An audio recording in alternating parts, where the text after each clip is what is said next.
So, you ever waiting on a big decision that has you so anxious that you can't function? I'm waiting on my VA claim, and in the last 2 weeks, it has like escalated like really quick. So let me give you a little backstory. I put this claim in July of 2025 when Lexi and I first got back to North Carolina, and I put it in, but then like the hard part was getting the place where I went to therapy and the place that I went to psychiatry to send my records over to VA. And I've been fighting with that for a long time. And because we only had one car, it was like those places are back where I used to live, not here. So it was hard to get there to get my records. So anyway, around my birthday, my daughter Tori, she said, I'm able to see VA, Veterans Affairs, if you don't know, if I'm able to see VA for health reasons. So she was like, call them or message them and tell them that you were on psych meds and that, if they can get them for you. So I did. And the lady responded, she was like, well, I see them to mention, but we need your records. So I called again to the place where I saw my psychiatrist, and I'm like, hey, like, I need these records for VA, like, please. And she was like, okay, like, she's like, they need to request it, but if they do it today, like, I'm here, I'm gonna be looking for it. Now, mind you, my claim was in, like, there's 8 steps, and my claim was in step 3 for the longest because they're waiting for me to submit proof that I'm having trouble getting them. So anyway, after that,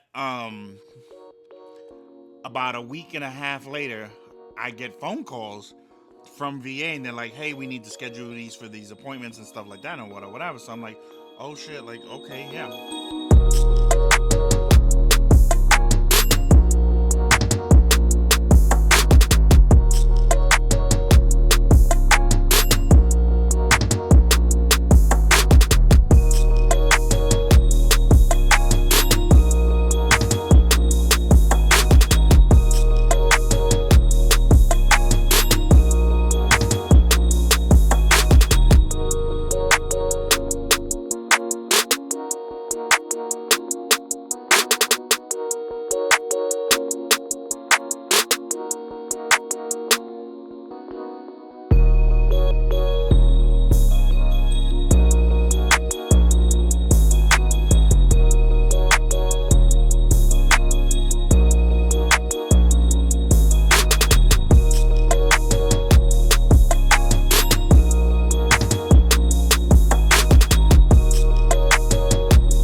We are headed to an appointment for VA. It is a PTSD evaluation for my VA claim. So, quite unavoidable. And the shitty part is, it's an hour away. So, but I'm assuming they're gonna ask me some very tough, triggering questions. So I bought my backup, my moral support, and so that we can get through it.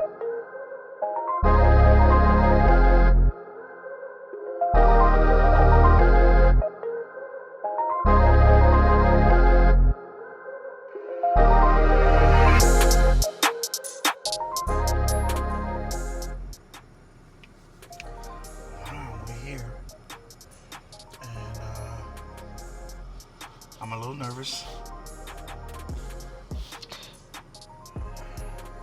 but all right, let's go in. One eternity later. So that was heavier than what I thought it was gonna be. Uh, but it wasn't as bad as I was thought it was gonna be either. It wasn't as bad. I think her demeanor made it Yeah, I heard easier to deal with. the doctor, like she was really easy, Yeah. and she was really patient and slow. sensitive. Like like it was good. So I'm not gonna go into detail what we talked about, but I will say this.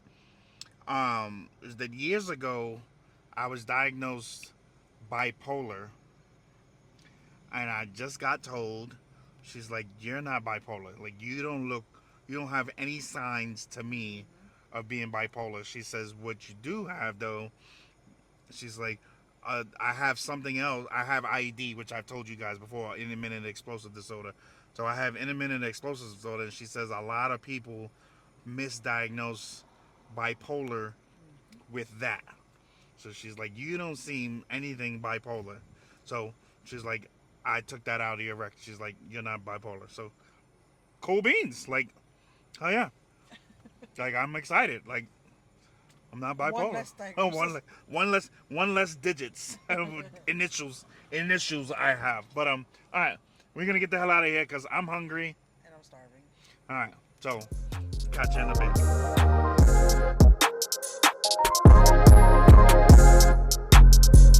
I want to say something real quick because I went to this. I was really nervous about this psych exam and this evaluation because I knew that I was going to be asked questions that were triggering and stuff like that about my childhood, my time in the military, and stuff like that. Um, and I gotta say that while it was heavy, it turned out better than I expected, and part of that was because one, this doctor, this examiner, like she's been doing this for 60 years. She said, like, she's been, she loves what she does, and we got to talking, and she validated so many things that I've said, that I felt, that were so, things about, my childhood, my relationship with my mother, why I felt I was treated the way I was,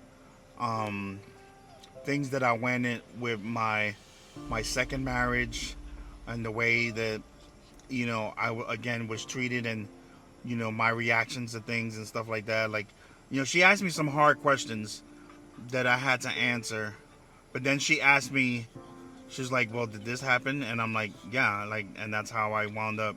And she was like, she's like, I've seen this so many times in my career. Like, I've seen this. And, the sad part of it is that it always tends to get documented the way it does, and the outcome is usually the same.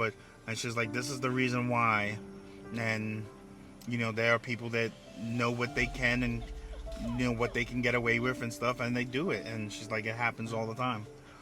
And, so it was really nice to hear, or relieving to hear, a professional, somebody who's been doing this for a long time, to say, like, no, like, what you went through, like, is very, very common.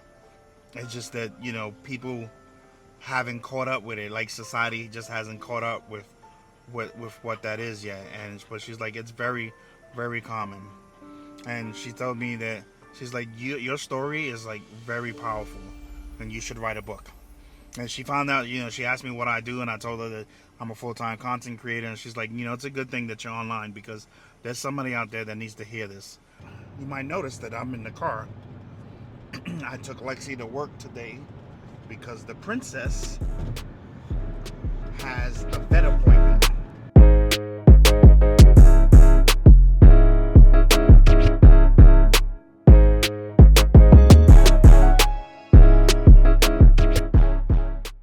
So the vet is in the town that we used to live in, which is Goldsboro, and Lexi was very adamant that she wanted Harley to go back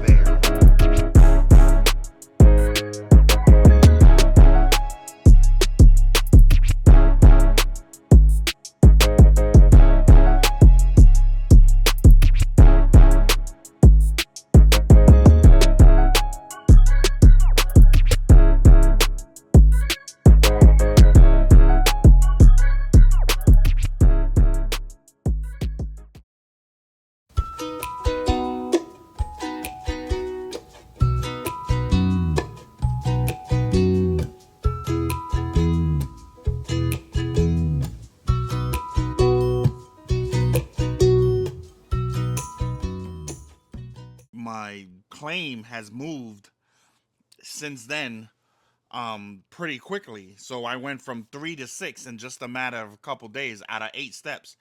So right now my claim is at 6. Like they already have a decision. They've already made a decision.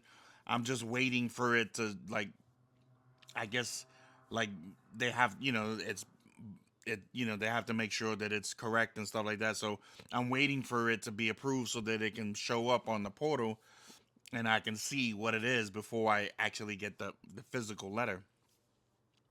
So which means is that they finally got my medical records and saw, or my psych records, and saw that this is something that I have been dealing with. And then the cool part is that they also approved my psych medication, so I was able to request those, which I did last night. I found it last night. I was like, oh wow, my psych meds are in the system, which means is that they acknowledged what I went through, my treatment, the medication, and they internalized it into the VA system. And now, I'm able to request those from the VA. So none of it by itself is a indication of approval or anything like that. But collectively, it looks pretty good. So I'm hoping. So Lexi and I are like, it is 10:38 right now. Like I can't function. Like I have some. I've been vlogging all week, but between appointments and stuff like that, I wasn't able to like finish a whole vlog. So like I just have like a bunch of clips from days that where I started and then things happened and then so that's what I'm waiting on is this answer right now, and I'm hoping that it comes today. I keep hearing that from step 6 to 8 doesn't take long at all. So I wound up in step 6 like around 3:30, 4 o'clock yesterday. So like I said, everything is done. It's just waiting for it to be revealed, and that's where I'm at. So slight problem this morning. I've got to get on Fort Bragg, and my driver's license is in my bag, which is in the car, which is in Sanford with Lexi. So I have my old license, but they clipped it when I got my Florida license. So we're gonna see if this works. I got my old license, my North Carolina license. It's still valid with my VA ID card, which is an old one, and then my appointment slip that says I in fact have an appointment. So wish me luck.